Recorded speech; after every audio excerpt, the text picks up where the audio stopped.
Chris, first off from me, you wanted a ranked opponent after your last fight, and here you are. You got the number 5 guy.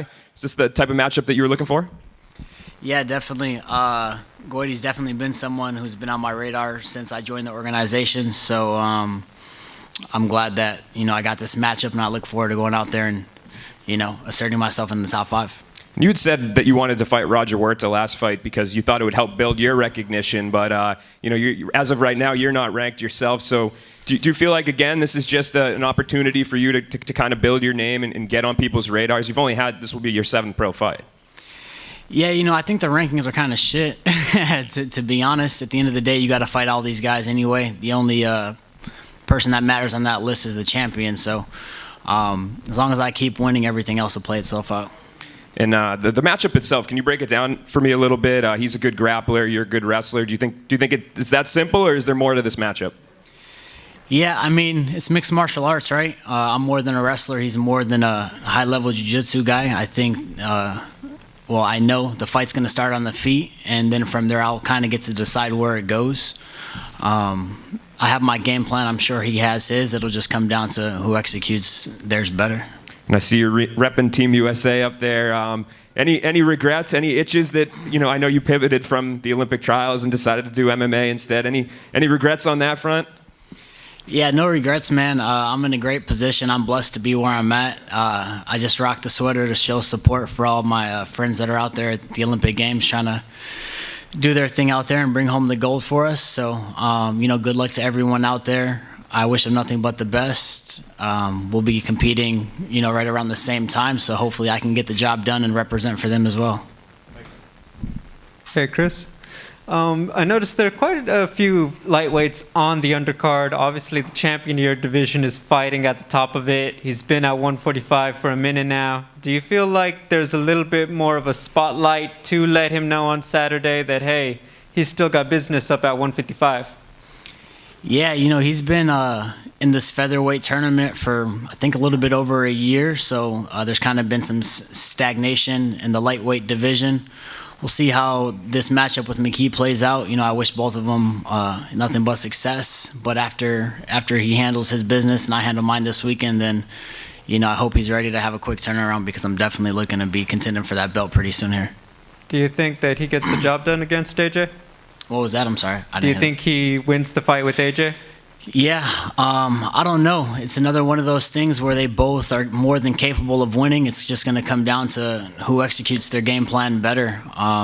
They can both win, and I think AJ has more ways to win. I think Pitbull's going to have to knock him out if he is to pull it off. AJ's long, so if he can keep his distance and keep him at range, maybe tire him out in the first and second round, he can take away some of that zap on his punches, and I think he can get it done.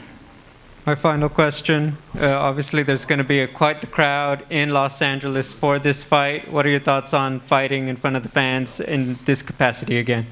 Yeah, no, I'm super excited about it. So I was actually supposed to have my debut here at the Forum when I was supposed to debut with Bellator, but my opponent actually backed out the day before weigh-ins. Bellator was kind enough to still fly me out so I could get that experience and, spend time with all my friends and family who had gotten flights and tickets to the event. But yeah, no, I'm just looking forward to having the crowd back and putting on the show I didn't get to put on for them when I was supposed to the first go around. You're wearing a Team USA sweatshirt, so I got to ask you about Simone Biles. Obviously that's the big news right now, her pulling out due to mental health issues. I'm curious if that's ever been something you've dealt with, or if you can relate, or what your thoughts are on the reason for her pulling out. We good? Sounds like there might be an Amber Alert. Not funny, but. Yeah, no.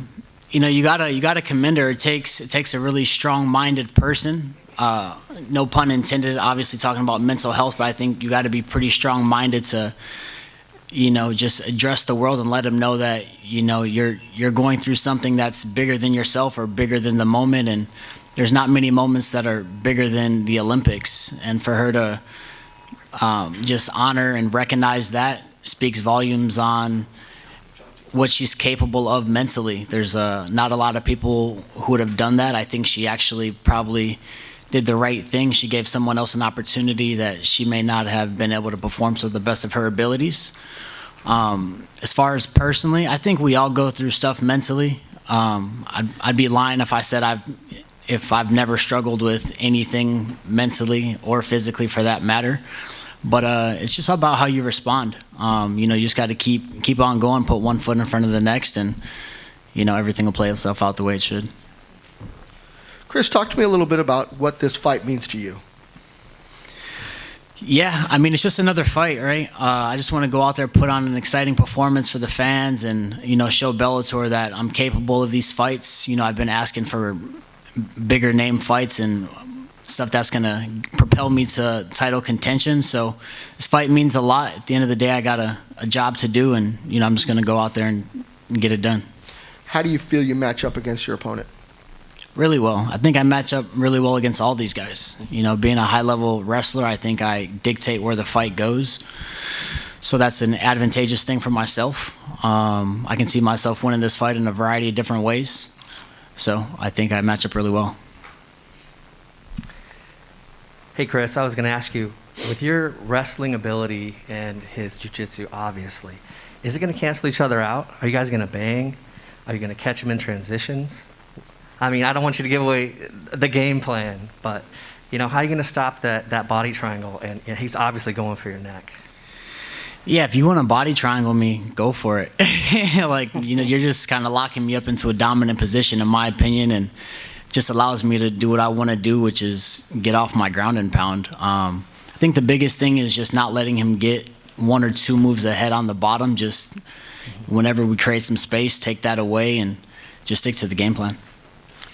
Great, and sorry, back to the mental health issues. How have martial arts and wrestling, and how's that gotten you through the tough times? Especially with COVID this last year, it's been hard on everybody financially. The fight game's been impacted. Huge. A lot of gyms have closed. A lot of, every jiu-jitsu gym you go to these days is got paper in the windows. They're just kind of letting people in the back door. What's gotten you through it? Yeah, I grew up just going through adversity, just growing up the way I was brought up. Growing up in Chicago, the South Side, there was never an easy day. And sports honestly just kept me sane. So I don't really know what I would do if I didn't have this. So it's always been my outlet. I was fortunate enough to be one of those fighters who was still able to get a couple fights in last year, even with everything going on. So I think that helped with my mental sanity. But just staying focused and remembering that, you have that end goal, and just continuing to focus and work towards that just keeps me pretty level-headed. Chris, hi. So as a world-class wrestler, I kind of want to get a grasp on how that transition has been like for you, from going to wrestler, to fighter, essentially. What has that transition been like? Yeah, it's been really smooth. Obviously, the fight starts on your feet, but being a Greco-Roman guy, it's a very similar stance. Your hands are just going to be a little more busy. So it's made everything really easy. I get to dictate where the fight goes, which allowed me to develop, my stand-up game and my jiu-jitsu game, and kind of hid my deficiencies for a little bit. I feel like I'm a really, really well-rounded fighter at this point, so now I'll get to display some new tricks. Were there any challenges that you kind of found along the way? Yeah, I mean, there's a ton of challenges, right? When you come from having so much success as a wrestler, and then you have to learn so many different disciplines, you just got to have that white belt mentality, which is something I always have, even as a wrestler. You can learn something from everyone. But it's just being patient, trusting the process, and believing in your coaches. Thank you, Chris. Appreciate it.